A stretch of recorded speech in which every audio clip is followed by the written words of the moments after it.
G'day fellas, Jim Harnwell here from Fishing World magazine. It's up in the upper Shoalhaven River fishing a nice little rocky snaggy bank. Here with my buddy Steve Gill, better known as Gilly.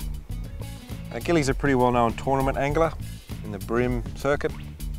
Thought it'd be a really good idea to run through a few of the tips and techniques you need for comp success, just in case any of you guys are interested in getting into the competition scene.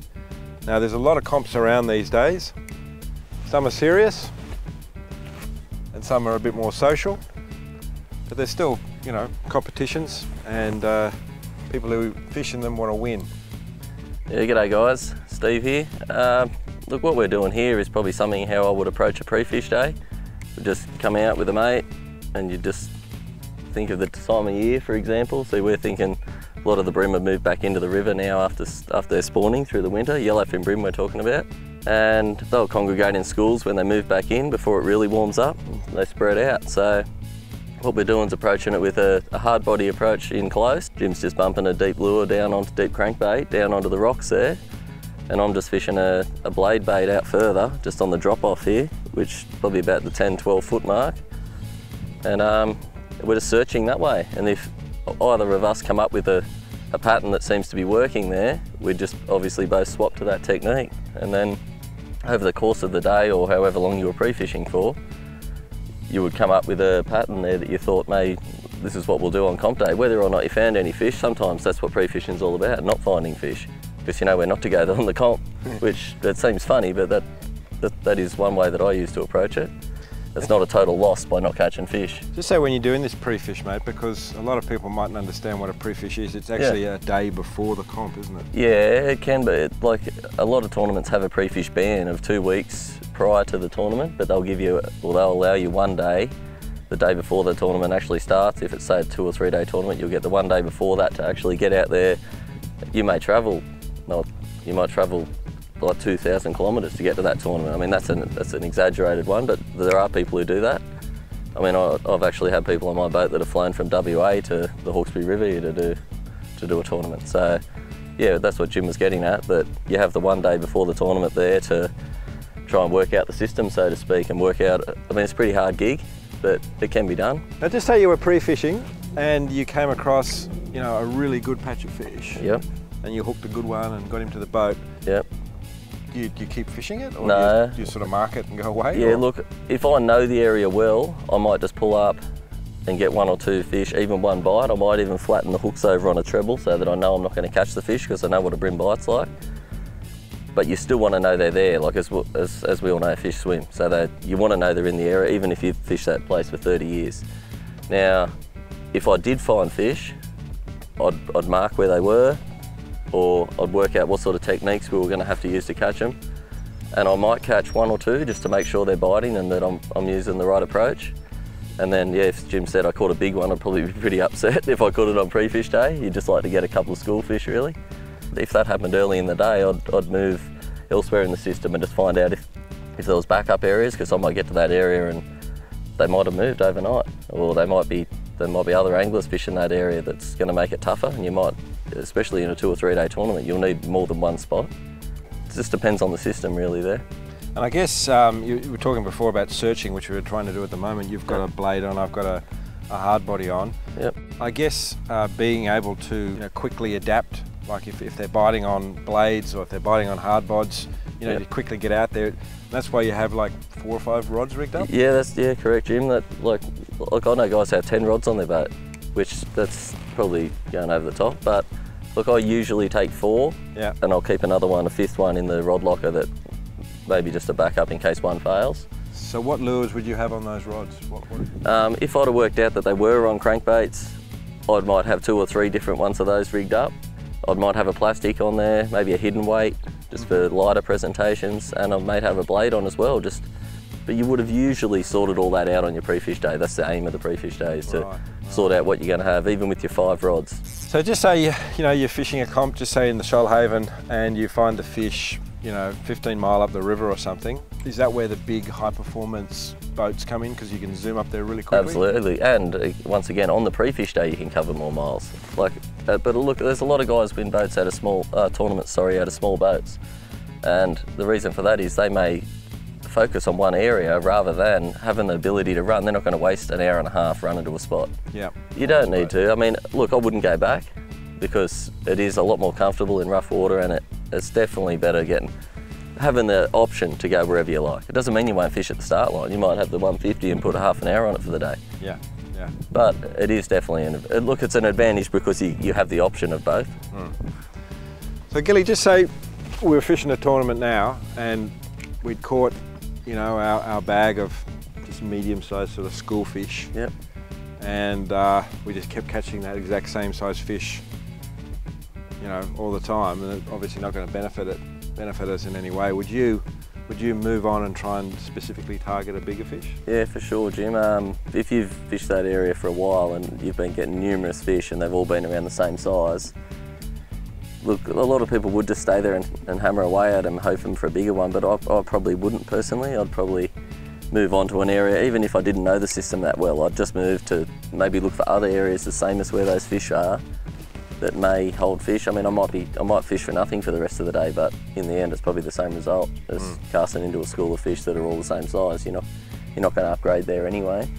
Is there spots that you could sort of recommend as being, you know, generally more sort of big fish productive than other spots? Yeah, well, I mean, rock and snag structure, I mean, you definitely see big fish around structure. It's very unlikely to catch a big bream swimming around the middle of nowhere, whereas you do catch a lot of smaller bream on an open sand flat with no weed or anything. They just seem to go on there. I don't know if they've learnt not to yet or not, but whereas a big bream, you'd have to have some sort of weed or gravel on that patch on the flat just to make it some sort of cover for them.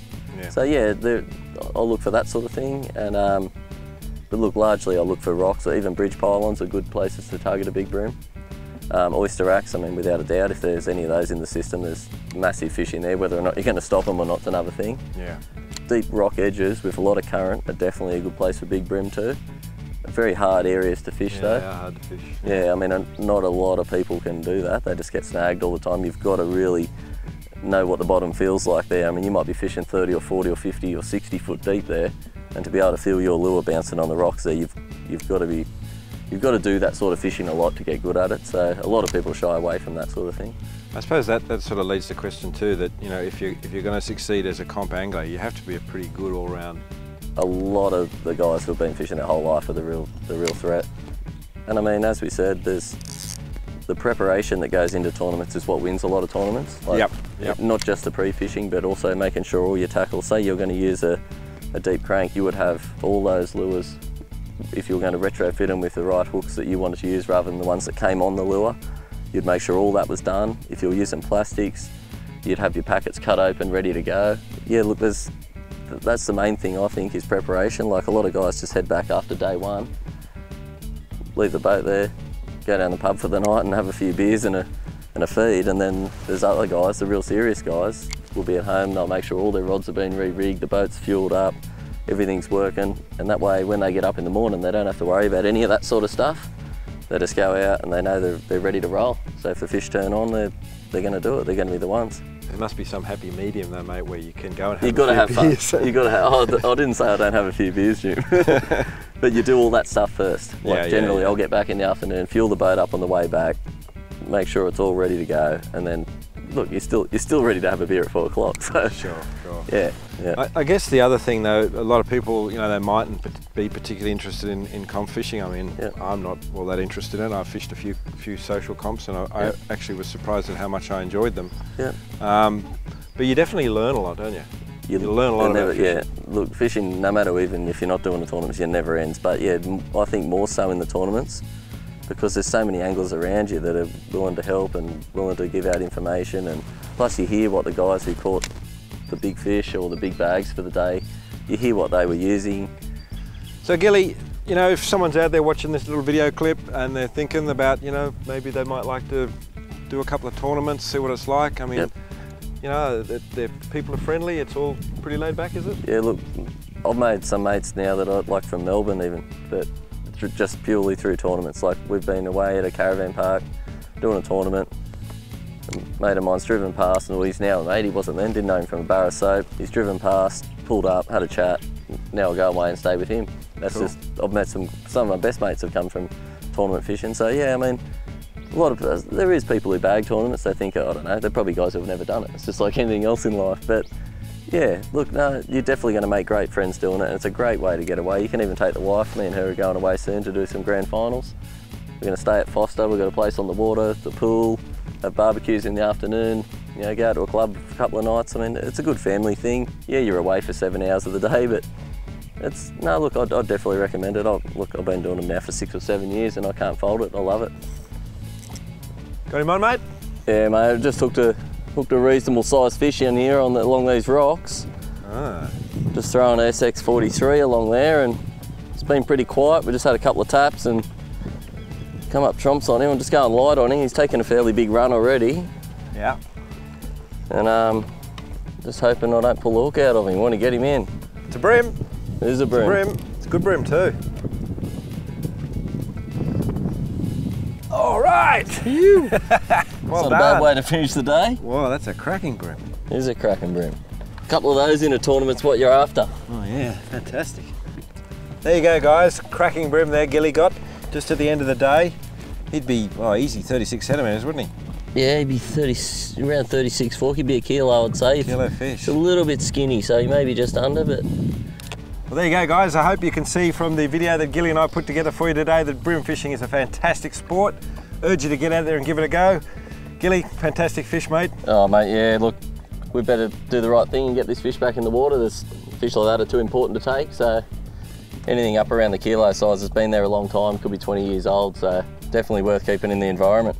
Wow. And the value of that fish to us as recreational anglers is just massive. You know, everyone wants to catch those. So especially on a hard body lure like that, that was a good, makes the day. Awesome stuff, mate. But, so we'll get him back in the water. All right, guys. Well, hope you enjoyed the clip, and we'll see you out there. And off he goes. Make some other lucky angler happy. Well done, mate. Good stuff.